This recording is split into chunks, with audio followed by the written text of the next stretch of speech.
netiqueta, que é um termo que vem da junção de duas coisas, né? Do termo net, que se refere à internet, de etiqueta no sentido de regras de convivência, né? Tentar transformar isso numa maneira mais saudável de relacionamento. Então, justamente a ideia da netiqueta, ela vem do momento que a gente está tão habituado a esse contato pessoal que quando a gente tem que se comunicar com um aluno ou com um colega por e-mail ou mesmo olhar, por exemplo, no aula em algum tipo de atividade como tipo de interação de qualquer maneira, seja um chat, seja algum tipo de atividade em que a gente tem que dar um retorno para o aluno, um feedback, a gente às vezes peca por ser direto demais, peca por não utilizar os melhores termos, porque no momento que a gente tem que escrever, às vezes a gente escreve mais rápido do que a gente pensa, porque a gente quer não perder a ideia.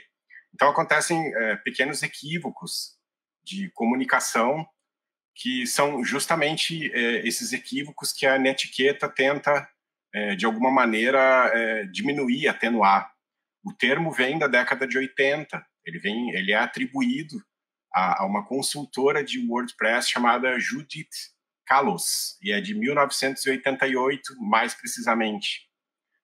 E esse termo surgiu justamente porque, nessa época, ali em 88, começou a surgir muito tipo de trabalho pela internet, consultorias ou prestação de serviço a partir da internet, e isso começou a trazer novos problemas. E ela, então, começou a trabalhar com esse tipo de separação para que as pessoas pudessem se comunicar um pouco melhor, né?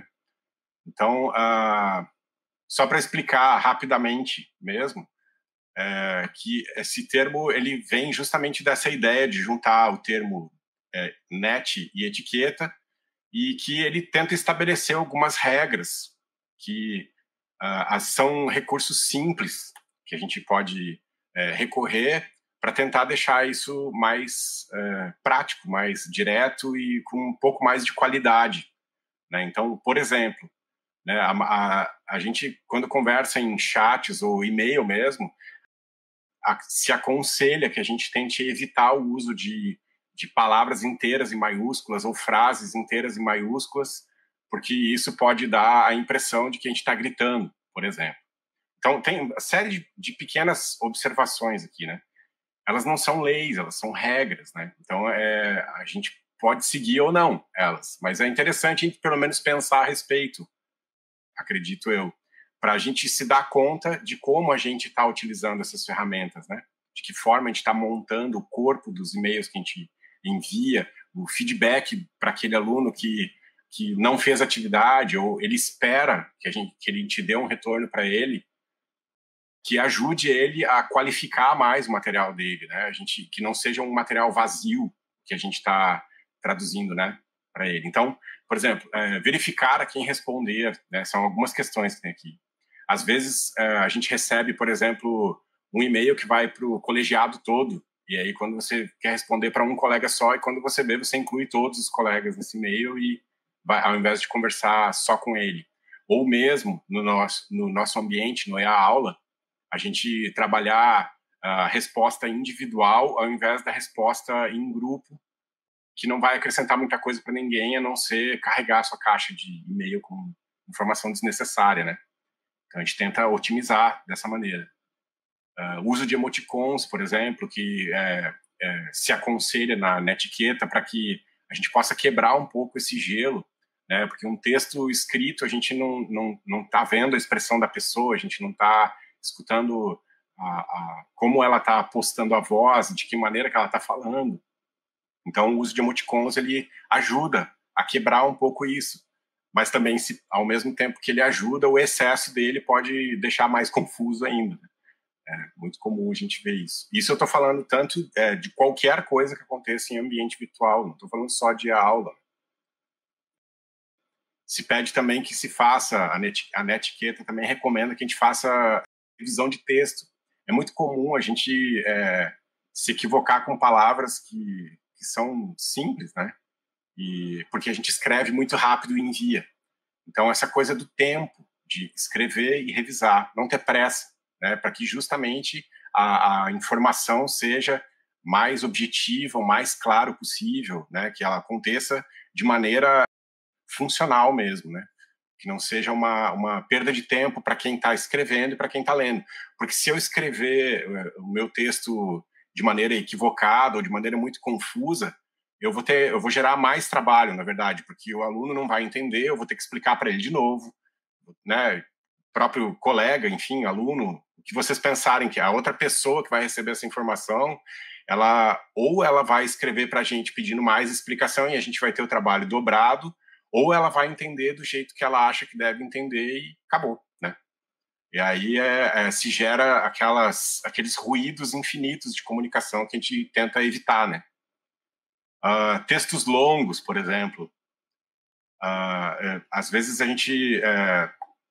às vezes é inevitável a gente escrever textos longos em e-mail ou em feedbacks, mas é interessante, a Netiqueta recomenda que a gente seccione isso visualmente para que a pessoa consiga entender quantos blocos tem ali, né?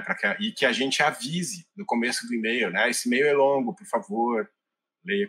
Então, não é nada disso é obrigatório, mas isso quando a gente recebe um material com esse tipo de coisa, a gente consegue interagir com ele com mais boa vontade, né? Acho que é bastante interessante, penso eu. Ao mesmo tempo, aqui, a interação nos fóruns, no caso do e-aula, nós propomos, às vezes, fóruns para os alunos lá e colocamos um ou outro tema de problematização e, muitas vezes, esses temas eles viram um acúmulo de blocos de coisas que não se interligam, não interagem entre si, não desenvolvem uma ideia, não levam a um desenvolvimento de algo que pode ser mais, né, que pode potencializar mais aquele momento, aquele tema. Então, por exemplo, cada aluno, no caso, por exemplo, de um fórum, coloca a sua visão, mas ele não vê o que o colega escreveu, ao mesmo tempo que o professor, ou o mediador, ou um tutor, no caso mais comum, não costura aquelas ideias e não faz com que elas dialoguem. Então, na verdade, essa questão dos fóruns, ela é muito ligada a essa questão de não virar apenas um depósito de ideias que não levem a lugar algum, né? Isso é muito importante para que no ambiente virtual, no e-aula, e que isso funcione de alguma maneira a potencializar mesmo os temas, a trazer para a gente situações mais significativas, né? Críticas construtivas, né? Isso também tem muito a ver com a questão de feedback.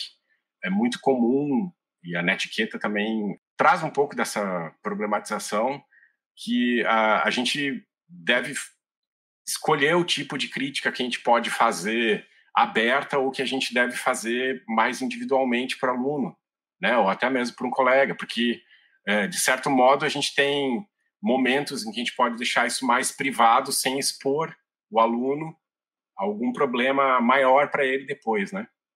E esse aluno acabar, às vezes, ficando retraído, não querer mais responder nada.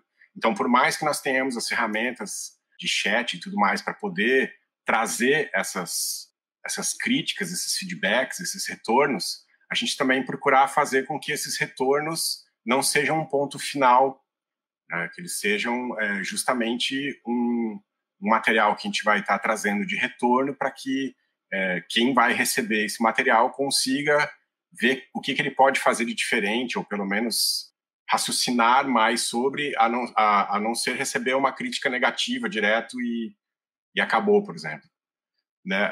E a gente fala também muito da questão do respeito, né, na Netiqueta, que a gente está num ambiente que o nosso e-aula agora virou a nossa sala de aula, né?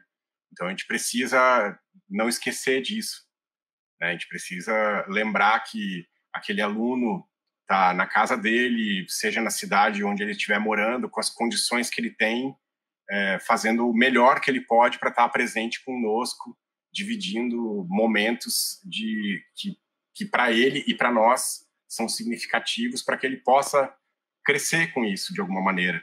O tipo de discussão acalorada que leve a muitas opiniões que desviem do objetivo principal a Netiqueta também recomenda, de uma maneira ou de outra, que a gente procure evitar, na medida do possível, para não perder o foco do que é realmente necessário naquele ambiente, que é um ambiente de aprendizagem, né, um ambiente virtual de aprendizagem, se chama AVA por causa disso, e que a gente consiga justamente ajudar esse aluno que está ali a sentir prazer de estar ali, né, porque já é difícil para muitos dos nossos alunos, muitos deles, a gente tem visto nas e-aulas aqui, os retornos, né, muitos alunos acessam, por exemplo, a e-aula pelo celular, né, então, puxa, é difícil, com 4G, então a gente tenta cuidar esse material todo que a gente vai disponibilizar para que ele seja realmente útil, né,